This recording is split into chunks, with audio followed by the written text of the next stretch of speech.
Relationships کو understand کرنا students کے لیے بڑا ضروری ہے. یہ ریئل لائف سکلز کا حصہ ہے. ایبیوسو ریلیشن شپ ٹیچر اسٹوڈنٹ کا ہو, اسٹوڈنٹس کا آپس میں ہو, میاں بیوی کا ہو, جو ایبیوسو ریلیشن شپ ہوتا ہے یہ بہت کامن ہے. They are more common than we think. میں اس لیے اس اسٹوڈنٹس کے پلیٹ فارم پہ ہوپو جو اسٹوڈنٹس کا پلیٹ فارم ہے اس پہ ایشو اس لیے اٹھا رہا ہوں کہ اسٹوڈنٹس کو کے لیے یہ انڈرسٹینڈ کرنا ریلیشن شپس کو ان کی ریئل لائف سکلز میں بہت میٹر کرتا ہے. Abusive relation ships are really common. Advice میری سجیسشن یہ ہے اپ فرنٹ سجیسشن یہ, اور پھر میں ایک فریم ورک کی بات کرتا ہوں. اپ فرنٹ سجیسشن یہ ہے کہ if you can exit these abusive relation شپس تو ایگزٹ کر جاؤ ان ٹائم. اگر آپ کے پاس ایبیوسو ریلیشن شپ میں سے نکلنے کا موقع ہے تو نکل جاؤ. ایبیوسو ریلیشن شپ وہ ریلیشن شپ ہے جس کے اندر آپ مینٹلی فزیکلی انسیف فیل کرتے ہو. یہ جو فریم ورک آپ دیکھ رہے ہیں یہ فریم ورک دو چیزیں کہہ رہا ہے. ایک سائڈ کے اوپر ہے کہ کیا آپ ایبیوسو ریلیشن شپ میں ہو یا نہیں ہو, یس اور نو.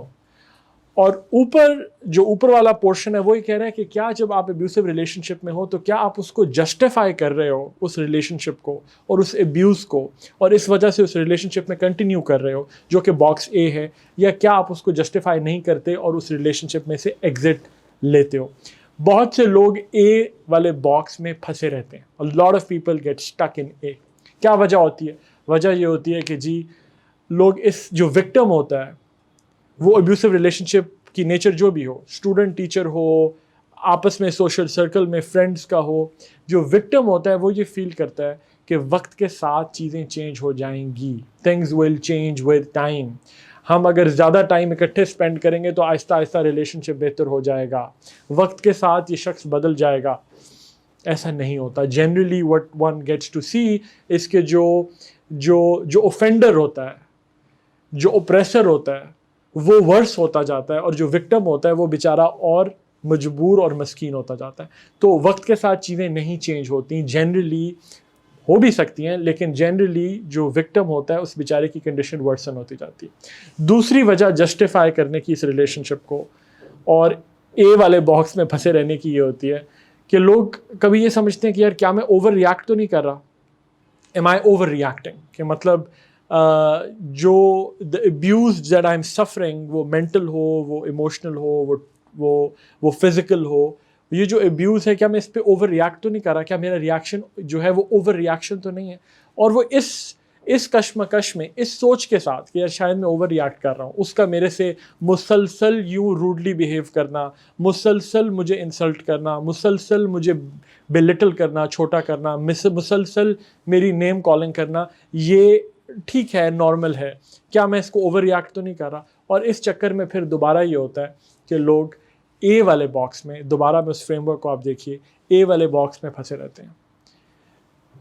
What I would like you to think about, decision تو آپ کا ہے. دیکھیں relationships کو ہینڈل کرنا is as much an art as a science. There is a science to it but there is an art to it. Subjective decisions ہوتے ہیں. کسی چیز پورے ٹروتھ کو کبھی بھی کسی ایک فریم ورک میں کیپچر نہیں کیا جا سکتا. لیکن میں آپ یہ چاہتا ہوں کہ آپ اس فریم ورک کو دیکھو اور انڈرسٹینڈ کرو کہ اگر آپ ایبیوسو ریلیشن شپ میں ہو یا کبھی خدا نخواستہ آپ ایسا ریلیشن شپ فیس کرو تو آپ کو یہ فریم ورک ہیلپ کرے جس میں آپ یہ سوچو کہ یار میں از دس این ایبیوسو ریلیشن شپ. اگر ہے تو پھر are you starting to justify it یا can you get out of it. آپ اگر اسے, میری اپنی ریکمنڈیشن یہ کہ جسٹیفائی مت کرو. If it is an abusive relationship, understand, call it an abusive relationship and then see کہ آپ کی ایگزٹ اسٹریٹجی کیا ہو سکتی ہے. کیونکہ بتاؤں ہوتا یہ ہے کہ جب آپ ایک ایبیوسو ریلیشن شپ میں بہت دیر پھنس جاتے ہو تو آپ کی جو سیلف اسٹیم ہوتی ہے وہ خود کم ہونا شروع ہو جاتی ہے. آپ کی اپنی نظر میں آپ کی سیلف رسپیکٹ گھٹنے لگ جاتی ہے, اور جب وہ گھٹتی جاتی ہے تو انسان کو یہ نہیں لگتا کہ اس کا کوئی زندگی میں اب کوئی اور آپشن رہ گیا ہے. آپ اتنا اپنی نظر میں خود کمزور ہوتے جاتے ہو کہ آپ کو ری اسٹارٹ کرنا, اپنے آپ کو ایک فریش اسٹارٹ دینا کا آپشن آپ کے ذہن سے فیڈ ہوتا جاتا ہے. آپ کو لگتا ہے کہ نہیں, اب میں I can't take a fresh start, it's too late, اب یہی میری قسمت ہے. اور اس طرح بہت سے لوگ بہت سے ریلیشن شپس میں پرپیچول ان کی ایک زندگی بھر کی ایک سزا بن جاتے ہیں وہ ریلیشن شپس, وہ جس بھی نیچر کے ہوں. تو کیونکہ ہوپو صرف آپ کے ایگزامس کی, ٹیسٹ کی, بات نہیں کرتا. ہوپو آپ کے ٹیسٹ پریپ کی بات بھی کرے گا, ایگزامس کی بات بھی کرے گا, اسٹڈیز کی بات بھی کرے گا, لیکن ہوپو انڈرسٹینڈس کہ students are human beings, right? And those human beings have needs. In human beings کو ریئل لائف اسکلس چاہیے, اور کیونکہ ہمارا education system in real life skills کی کبھی بات نہیں کرتا, تو ہوپو ہم اپنے پلیٹ فارم سے ان سب ریئل ایشوز پر بات کرتے ہیں جو کہ آپ کی ایز اے اسٹوڈنٹ آپ کو جاننے چاہیے, جو آپ کو ریئل لائف میں ہیلپ کریں گے. So I hope this framework helps you out. ہم ایک اور ویڈیو میں آئی ووڈ ٹاک اباؤٹ کہ ایبیوسو ریلیشن شپس کو آئیڈینٹیفائی کیسے کیا جائے, کہ کیا یہ ریلیشن شپ ایبیوسو ہے یا نہیں ہے.